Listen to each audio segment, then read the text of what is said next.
Okay. So, Jean-François Noubel speaking, and thank you for offering me the floor. I'll try to keep it short because I feel aware of time. Also, I want to warn you that you may feel quite some frustration after I speak, because half an hour to share like 15 years of work makes it quite a challenge, especially when we have built so much of an ontology and so much technical background behind it. I come from the field of collective intelligence, so I work for the most part on social augmented intelligence, or augmented social intelligence rather than artificial intelligence. And of course this has led to think about the evolution of towards post-monetary society, a very, very core part of our research. And so I'd like to share the cutting edge part of that. I feel aware that I will certainly make lots of shortcuts here, and you may feel frustrated. Also, I won't come from the technical background, because otherwise I would need to have my colleagues here in the room, so I'll come from a more conceptual background about what we do. What I can say a little bit about myself, I have committed my life to really work on a post-monetary society. I really think we have amazing breakthroughs that we can do today, and that we have the technical capacities to go towards a post-monetary society.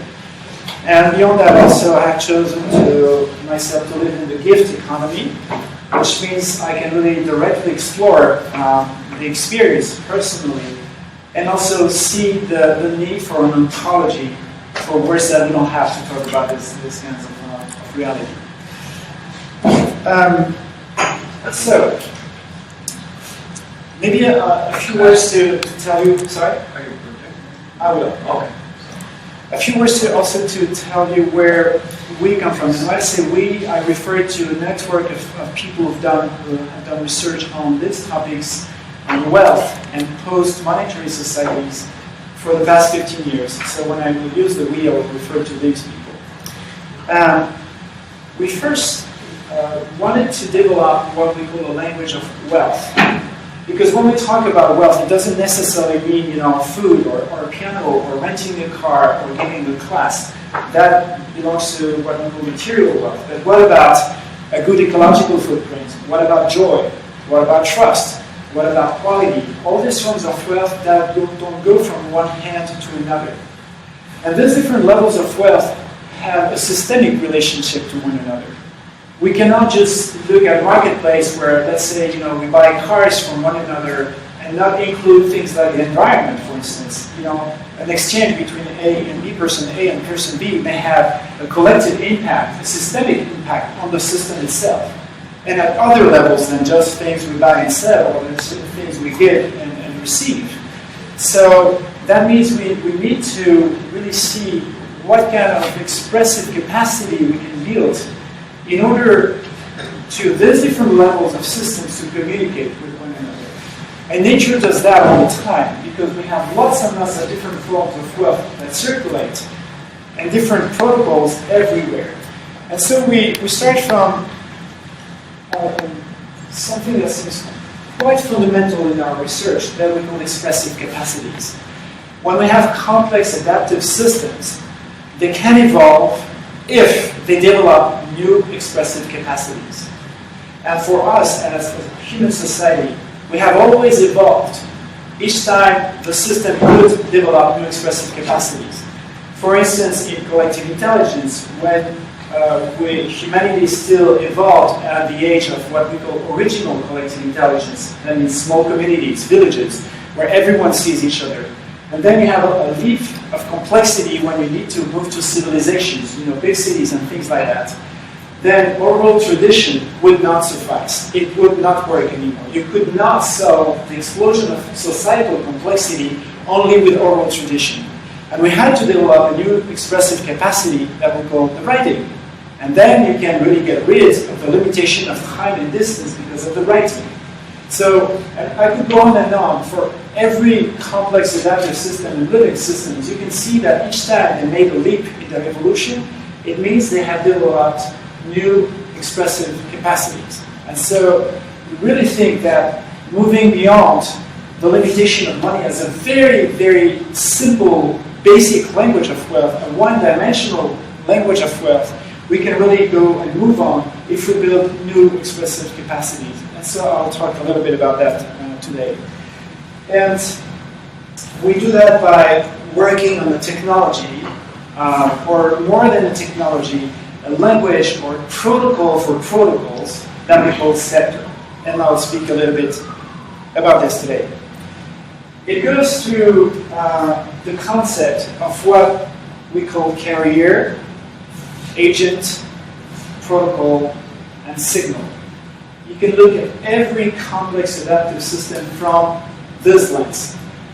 And I'll go through examples. If I begin with carrier here. Carrier, for instance, if I want to express somebody, I will need a piece of paper. So that will become the carrier on which I can write things. Or if I want to speak right now, I will use air as the carrier. Something that can take some range of variability so that I can express some signals into this. Or I can take electrons and use that as a carrier for electricity and use that for signals. Or I can use molecules as well as a carrier. And DNA does that all the time, and life does that all the time in the molecular system. If I talk about an agent,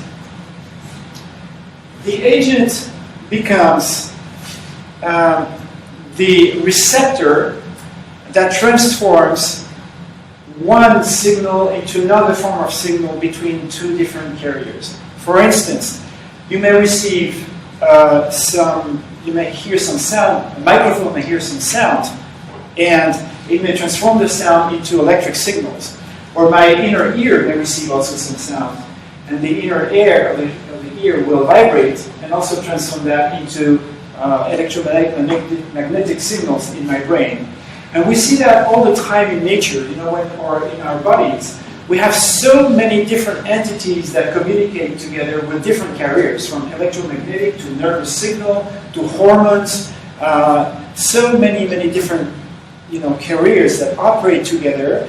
And you have agents that make those different carriers and protocols communicate with one another. So if I go back to the examples, I talked about a carrier as a page, and then I can have an agent called a pen that will write on the page those signals. Or you take sound. Okay, well the agent here, or we can also call it the receptor, can transform the electric signal into a wave sound in the air. And so we call it also an agent. And we could say the same thing with a chip. It will transform an input and an output as an agent. And we can look also in our body and the messenger RNA as well. And it does exactly the same thing. It works on the carrier of the DNA and then will transform that into a new kind of message. The third thing, protocol. So the protocol inside the range of variability says, okay, what kind of patterns will we create so that it can communicate? So again, if I talk about speaking or spoken language, then we have protocols like, subject, verb, and object, or ways also to compose words. If I talk about sound, then we have phonemes as well. Okay, and I continue with examples. If we talk about computers, then we have 0 and plus 5 volts, and with that we can, with this very simple protocol, then we can create a whole alphabet, binary alphabet. And of course, with DNA, we have the 4 nucleobases that work also as an alphabet and so as a protocol. And then the signal. The signal consists in all the patterns, the sequence of patterns that we will produce. So words and sentences, notes for music, bits with a carrier of electricity, and of course DNA molecule, and so on. So I really want to insist on that because we think it as something extremely important for complex adaptive systems, especially in the range of building a language of wealth and all the forms of wealth that circulate together. We need this because of immense variety of forms of wealth, and the immense variety of the experiences that we have to share, the variety of values, the variety of levels from what we call movable wealth, things that goes from one hand to another, what we call measurable wealth, like measuring ecological footprint, or what we may call rankable wealth, the way we organize the performance of systems, or what we may call acknowledgeable wealth. That means when I say, hey, we had a cool moment together, or I love this meal, or this movie, or things like that, from the subjective expression. All of this operate at different levels of wealth, and we need to find a way to have these parts communicate together. So, you may also see in nature, and in the way we build complex adaptive systems, we produce expressions. For instance, with pixels together through a protocol on a carrier called paper or screen, I can make pixels, and this pixel will make a letter. So I have used the protocol to create a letter, right? Now the letter itself can become a carrier to build words. And words can also then become a carrier to build sentences and so on. So we have holons here working. And I want to insist on these different levels because you may have agent, carriers, protocol, and signals that may communicate peer-to-peer, like the way you assemble letters together, you will see at the same level, peer-to-peer. But they may also communicate from parent to child, like when I compose a letter, it will have to address protocols at the lower level, the pixels, but also protocols at the higher level, the sentence. And if we look at our bodies and complex adaptive systems, they keep playing in a fractal way at these different levels at the same time. So I want also to stress the importance of that, how expressions can become new carriers. So those general principles, we really think have a crucial role to play in whatever we want to build for post-monetary. A few other things that I would like to share, and I feel aware that I can drop lots of very theoretical things on the table right now.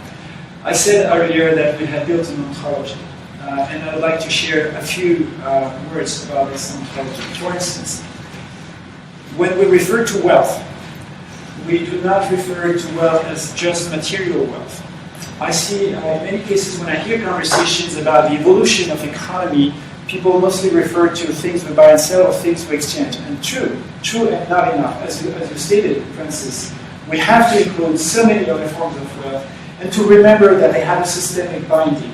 We cannot just buy and sell things like cars because it has an impact on the ecosystem, for instance. We cannot isolate actions because they have emerging properties on the global system. So we need those different levels to speak to one another. And that requires this carrier, protocol, agent, and signal properties in order to function. Also, when we talk about currencies in our ontology, the word currency, we use it for whatever describes any form of wealth. For instance, a reputation, we would call it a currency. An ecological footprint, we would call it a currency, if it expresses some forms of wealth. A diploma or a grade, we can also call it a currency, because it may have, for some collective, it may have some importance. Let's say in a university, grades have an importance. It doesn't have importance in the street here, but in a university, it has some importance. So we have, through experience, learned to see that collectives, any kind of collective, whether you talk about a university, a company, a territory, a physical territory, they will go through a constellation of values, and they will need to build a constellation of currencies that communicate with one another. For instance, the example I gave earlier, how do you bind a reputation system with a mutual credit? A very simple thing. Like, I come as a newbie, no one knows me, and by governance, the community may decide that I have a small range from which I can go plus and minus in a mutual credit, because I don't have much of a reputation yet.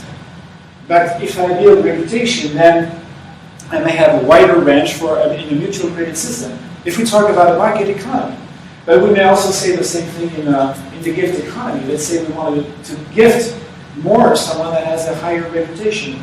But then, as we said, the reputation may have a Pareto effect, and a positive feedback loop. So we may want also to bind it to other things like time, or like ecological footprint, or whatever. And in the end, we will see that we live in a fractal world of collectives to which we can belong. I can belong to many different collectives, and they will have different constellations of wealth and constellation of currencies. Like if I belong to a university here, maybe the university will need to stress on currencies that we call grades, that we call reputation, that we call time, the time we give to one another, things like that. Now, if we talk about, and I also live, let's say, in Brussels, and then we need to also buy in other forms of currencies, like things we buy and sell, which doesn't happen necessarily in the university. And then I also work in a company, and in that company, let's say they build some microchips, and so they want to value some different levels of skills, and maybe some time, and maybe some distance we run, or material we use, and so on. And so we will see that every human ecosystem, we can see it as a complex adaptive system that has a value system that will require different forms of currencies working together. And all these currencies require, again, agent, carrier, protocol, and signal that can work at the same level as peer-to-peer, but also as to children and to parents. So we work on this kind of technology. Now, how do we do that? What plan do we have for the future? Well, we design this simple ladder. The first prototypes that we work on, and hopefully we will have something to show by January or February. We want to work. Let's see where we have the laser. Yeah, here.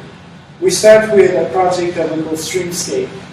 Streamscapes means we work on all the streams that we have on our computers, like email and Twitter and text messages, and all the flows of streams that we have that require different carriers, protocols, signals, and agents. If we combine them together here, that means we can build a super integrated system of flow of language. And by learning how to do that, then we can next go to the next level of the ladder, which means to build complex or rich decision-making system. Because you see in the conversation you guys had before about reputation, you started to have a conversation about how to evolve the system. And at some point, as a group, if we had this conversation, we would need to come to decision-making, right? How do we decide? Do we vote? Do we go by consensus? Do we work by punching one another? You can try that, or martial arts, or by chance. How do we do that? By reputation, maybe someone has more experience than others, may have more weight. And so we would have also to decide on a decision-making system. And I don't think we can separate that from whatever wealth technology we want to create. We cannot not include the decision-making system, which also works with, at some point, with currencies as well, like reputation, like historical reports and things like that. So the next stage will consist in building decision-making tools through Ceptr. And the next stage, then we go to currencies. That means whatever language one collective needs to implement for itself, local one or global one, it doesn't matter, small collectives or big collectives, they will need to think, okay, what forms of wealth needs to flow in our collective? What do we value? How do we want to make our decisions? What kind of feedback loop do we need for our collective? They need to have these conversations. And so therefore they will build a currency system, again based on Ceptr. And if we move on the ladder here, we have some kind of hierarchy here. We call it holoptinates. Holoptinates means that once you have so many of these collectives building their wealth system? Well, they need to communicate. Maybe I have a reputation here at university that I may want to use somewhere else. It may serve. How can we have all this complex adaptive system have a protocol that enable them to communicate, to interact, even to merge if they need? Or maybe I want to take some value system to hack or take some value system from another collective, not the whole thing. But what they have done, let's say for the ecological footprint, we want it here. Because what they've done in Norway, we want it here in Brussels, for instance. So you see, we need a very adaptive language, just like TCP/IP. It needs to go into the very, very low level. We need to work at this low level. We need to build some kind of TCP/IP for wealth. And we do that with Ceptr. And so that we call it holoptinet. It refers to this property in collective intelligence that we call holopticism. Holopticism, we have it here in this room. When the individual has the sense of the whole.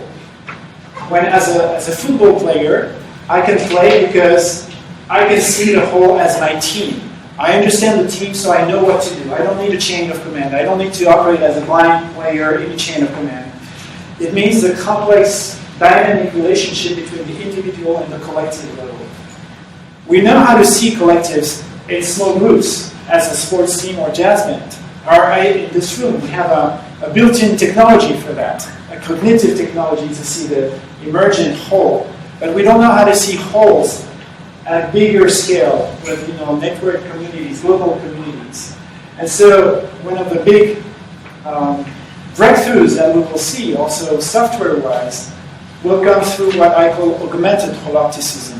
That means what can give me a view of the collective so I know what to do without the need to fall back into pyramidal collective intelligence that needs chains of command. And I speak about that because holoptiness here means that those collectives will have also feedback loop that enable the system to self-balance. And that gives me information to facilitate my decision-making in relationship to my own actions, in relationship to the collective. Very important thing. So we see at the next level. And then what we call OS Earth, what you said, a utopia, for instance, you said, once all these things have connected organically together, we will very likely have an emergent, decentralized, distributed kind of OS Earth. So I'll stop here. I may see some face, what does this guy speak about? I don't know. I hope I don't create too much frustration. Of course, I'll stay here the whole day to speak about these things. It requires a little bit of an ontology to really go deeper. Like I feel aware that when I say the word currency, we become so much hardwired to confuse currency and money, or currencies like dollars and euros and things like that. But if you think currency as a language of wealth, something that represents an experience of wealth, then you can see reputation as currency. You can see truth, goodness, beauty, or whatever we express as currency. If I express trust on a scale of 1 to 5, for instance, we can see it as a currency. Okay. All right, so I'll stop here. If you have any questions, feedback, whatever. Does it look too theoretical? You can say it. You can tell me. Well, I think this concept of currency is the most crucial one here. As far as I understand, it is a kind of a measure of wealth or a measure of value, but it is kind of local. It is not universal like money, but that measures different aspects of value for different people or different communities. And so what your system should do would be to create exchanges using all these different possible currencies, in the sense that if I give you something, I can change and get some kind of a currency for it, or what's the role exactly of a currency in the whole system of allocating different things to different people. For instance, if you say, I give you something and I get a currency, then you refer to one very specific case among a million other possible, like in the market economy. Okay? But let's say you give me something in a gift economy, and I just say thank you. Okay. On the verbal language, I manifest a currency of gratitude. I say thank you, but we get used to the oral tradition here. Now, I may put a sign, I may put a like or thank you or flower currency in the system. And I don't exchange a thank you with you. You build your reputation because people acknowledge you, but not as an exchange. So you see, currency does not necessarily mean a tool of exchange.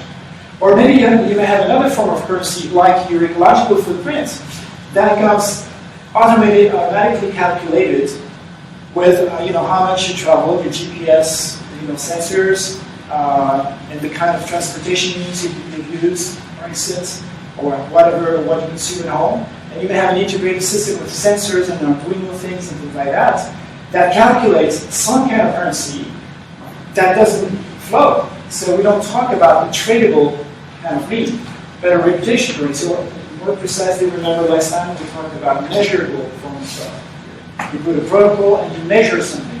What you measure doesn't go from one to another. So the currency is a measure of a certain aspect of value.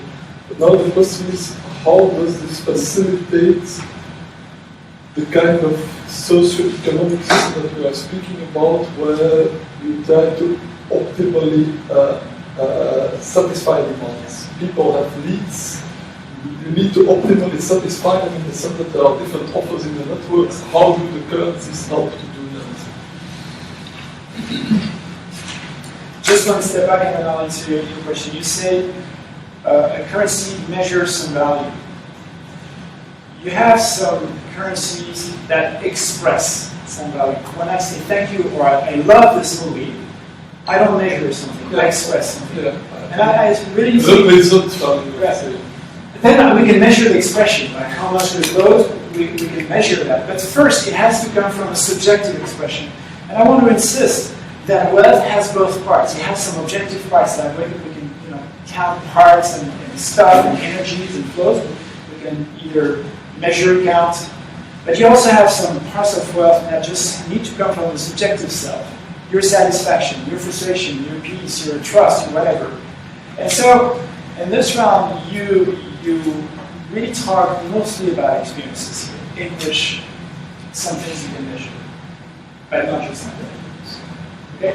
Yeah, okay, it doesn't need to be quantitative, but say it's I think there's still the idea of the abstraction, that the currency is an abstraction of some kind of a value. And then the question is, if you make abstractions, you can in principle put them in a computer system. They create a kind of a model of reality in some way.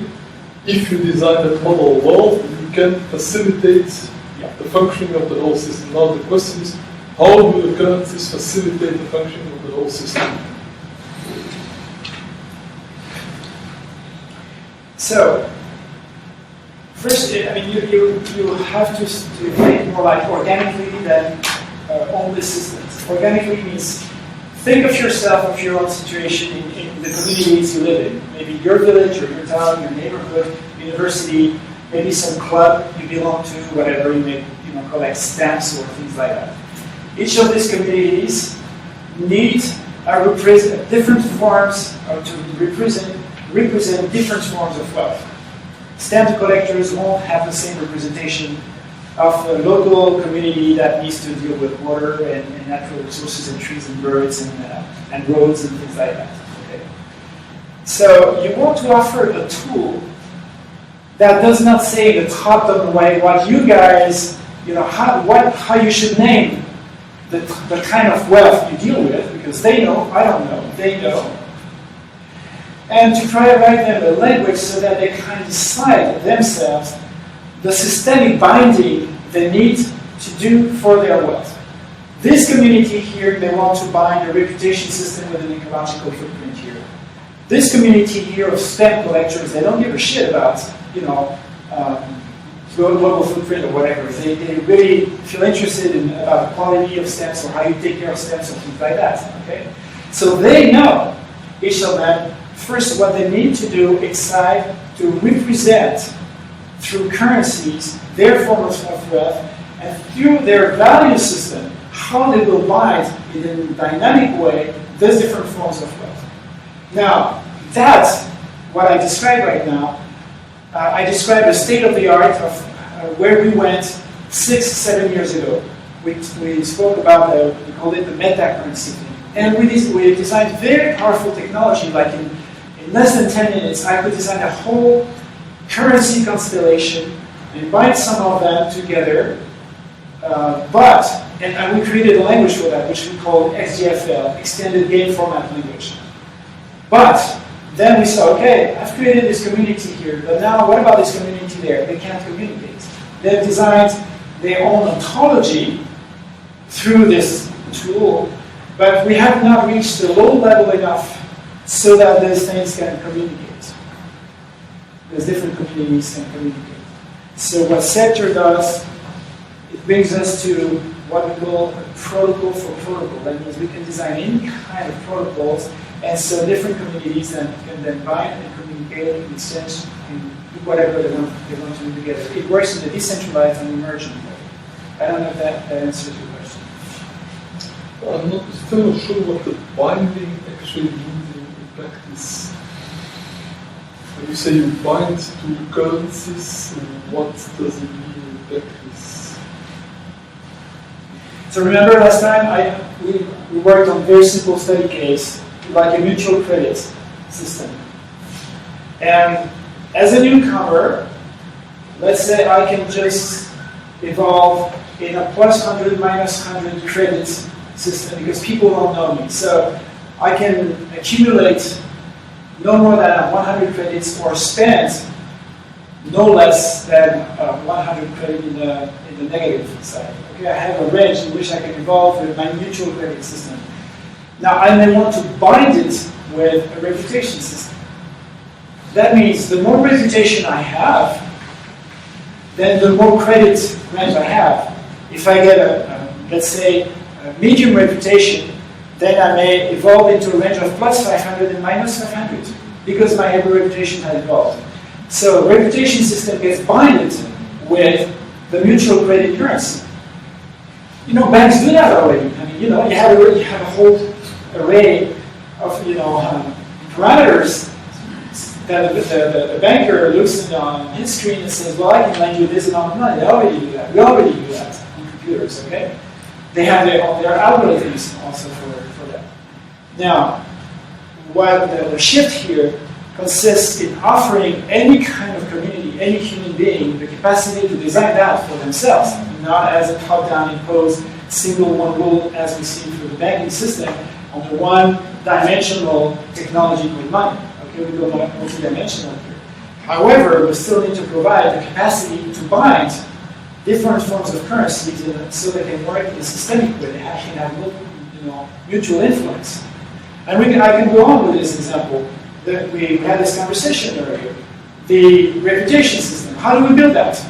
Just like thanks, well, okay, as Ben said, I become a rock star and I get zillions of uploads, or I love this guy, let's support this guy, and then have a positive feedback loop. So we would need also to bind new things, like time, for instance, or like some other kinds of behavior, or maybe your age, or things like that.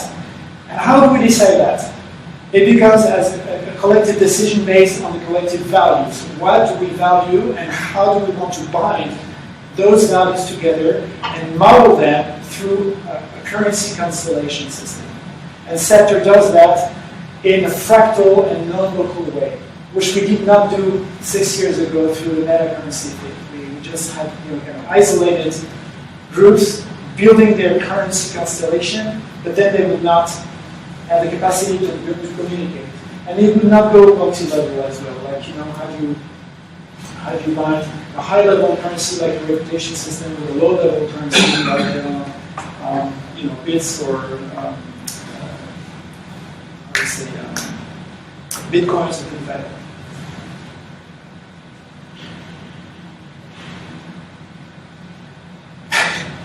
I feel like I made too many shortcuts here. I go too fast, but half an hour doesn't make it. Do you see a connection between this system and the offer network in the way I presented it? Oh, I see many connections. First, you see, you come from, I say we come from different complementary entry points. You come from the matching question, like, okay, people have different forms of wealth. How do we match those things so that we find a path for wealth to flow with getting rid of the tool, and especially all the external negative aspects it has, like the artificial scarcity that it injects in the system, and all the consequences we know as consumerism and all these things. So we've stated that very well. So your approach comes from a matchmaking kind of thing and a path-finding approach. And I think it really provides a very powerful way to state the issue. We had that years ago, and I think it still remains a very valid way to, because we will need to have things match. At the same time, when you want to make two things match, like let's take the piano example that you have, then you see that it leads to an explosion of multidimensionality. What kind of piano, ecological footprint, distance, maybe the value system I will work with. So many things that we use in real life that have different levels. That's what we call soft constraint, which we haven't yet really developed. And you named it also in your papers, and I also love your paper, Ben. I mean, the infinite dimension it has. Not to name also the irrationality or the non-transitivity of things as well, which also adds more complexity to the whole thing. If I prefer B to A and C to B doesn't mean I prefer C to A. You may not have transitivity aspects because of the multidimensionality of that. So even if we think about the matchmaking aspect and the path-finding aspect through some kind of algorithms and artificial intelligence, you still need to deal with objects that have an infinite dimensionality for many of them that we need to model. Do we need to model these infinite dimensions? We need to model them within a certain degree of approximation for each transaction, right? Absolutely, and through emergent, you will do a top-down kind of modeling kind of thing. So it will build up through your own experience, your own value system, your own behavior, your own sensors you will decide to put in your life. Things like your computer, your software can see from your actions on your computer, some sensors you have, or things you declare actively because you want to declare, or things you do not want to declare, whatever. But yes, it will become emergent complexity. But we need a language to build protocols, protocol for protocols.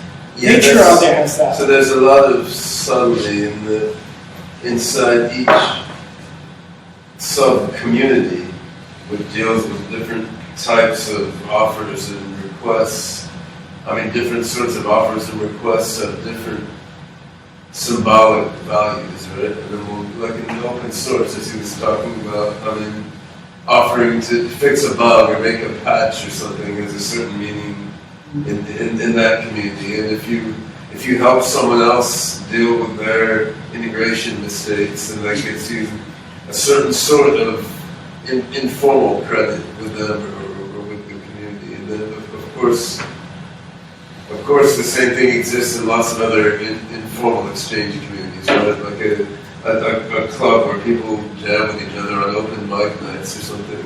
There's a certain give and take of certain types of offers and requests that are made and considered reasonable, and certain types of credit that you get. So in a way, much as in an AI system, when you build a base level knowledge representation, you're really building a tool that the system can use to build a variety of context-specific knowledge representations for the different domains that it deals with.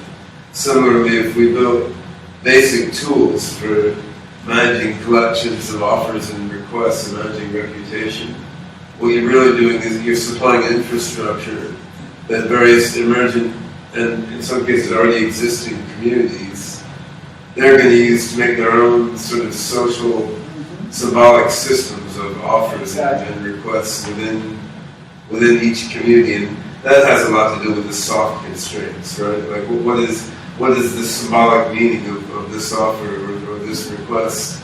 We don't necessarily need to formalize that, but you need the underlying AI or mechanical Turks doing this soft matching to take into account that symbolic subcultural meaning. which means you need expressive capacities for that. Yeah. We need to really move to the next stage of that.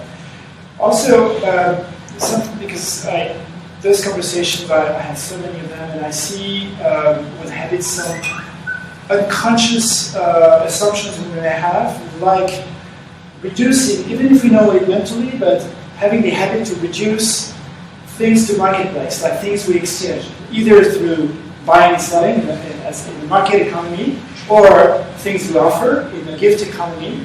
However, I really want us to think about wealth systems. That means the wealth in the whole sense of it, which includes, yes, things that flow from one hand to another, matter, goods and services and things like that, but also other forms of wealth. I repeat, measurable wealth, like ecological footprint, my platelets in my blood, the balance of my hormonal systems, things we can measure, and we declare them as wealth. And then also what we call rankable wealth. That means what performs best or better than other.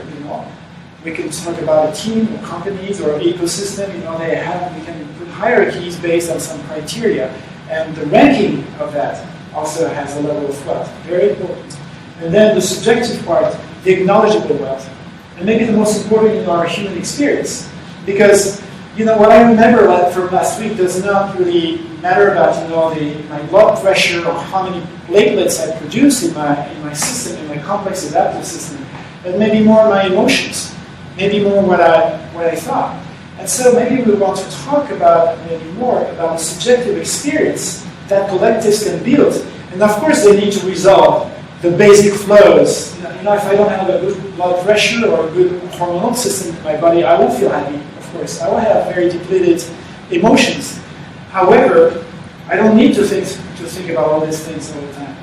So, and maybe also in my body and in an ecosystem, it may have a little bit of marketplaces where we have offer and demands and pathfinding kind of issues. But you may also have non-local fields or things that just match through membranes. They don't need to find each other. They just coexist and they interact directly. And maybe we may also want to think about that in the design of our system, to design fractal systems, which we do in Ceptr, where the whole plays in the part as well, maybe more holographic systems as well, which then resolves the issue also of pathfinding, because you don't need to find path. It just coexists instantly. Although, in our psyche, we may think of time and sequencing and pathfinding. So, two invitations here. Not reduce this question only to the marketplace kind of thing, regardless whether we do it in a buying and selling aspect or gift economy. It really represents one aspect, but I think we want to think about integral wealth.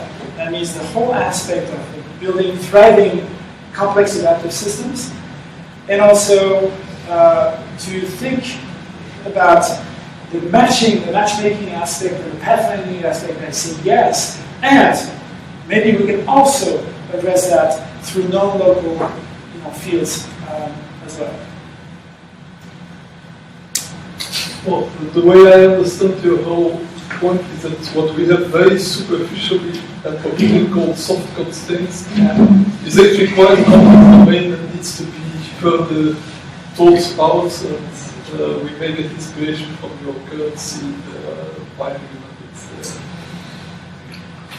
And anytime we can go further with the team, we can do an online conference with the team, and let's say in the next couple of months we'll really have some very interesting things to show, also Ceptr works, not just conceptual works. I think we have to make a decision whether to get Fidel or whether to continue the discussion. I was just going to speak up and say, let's keep the discussion going. I don't think I'll have enough time to present before lunch anyway, so let's open up the space for more conversation. Yeah, if we have time, I'll present. If not, it's not a big deal. I can present in the new year. But okay, thanks. I just want to, there's this one phenomenon I find it extremely interesting when looking at open source, is that when they start becoming more organized, online, they also start making more meetings offline. And I've been advocating that all the time. Look, why is a bunch of people that know everything about how to work distributed and with technology? Why is there an increased amount of social events? And so I'm really interested to see how that connects to the soft constraints you are mentioning. For me, that makes it more like a collective intelligence question. We have a design, a biological design to work in what we call original collective intelligence. That means a small group with highly individualized person, like in this room, in this very room. You know, some of them have taken planes or trains just to come here, because we can also experience this property that we call holopticism. Online, we don't have much today. Holoptical capacities. Some of the massive multiplayer online games have a little bit of that. Yeah. Now, social networks like of course, like Facebook and so on, holoptical properties get kept secret by the guys who own that because they have value on the scarce market, on the scarce economy. So they don't give those feedback to people. You can't see, your community, the state of your community, where it goes, the level of wealth, and all those things. By the way, connect the question to wealth. The capacity to see wealth comes as one of the most crucial properties in holopticism. When a group can see its own wealth. What I see by wealth, I see also its lack of wealth as part of it, what you have and what you don't have. But visualizing wealth, and then we go back to the original meaning of John Locke, currency. Currencies means the capacity to see the currents, to see the flows. And so offering a collective, a real-time capacity to see its flows of wealth becomes absolutely crucial to build augmented holopticism. Why do we gather here? Why did not we do it online? We could have done it technically, have an online conference. Well, because we want holopticism. We need that. Why do we go and see sports online? We don't play the ball. But we have an empathy experience of holopticism, like we feel the emerging whole, we see all the parts lying together and we see the whole and we like it. And the coach on the side works as a holoptician. He facilitates the flow between the part and the collective. And that speaks very strongly to the currency questions or the wealth questions, because you need this level of holopticism for that to work. Maybe when you mentioned the open source games, many of the mass online games are very good at it, but even in those cases, it's known that the big rights control, the guilds, are actually meeting for barbecues offline, and it's also people who can fly from everywhere just to have this social experience. Thanks. It's interesting.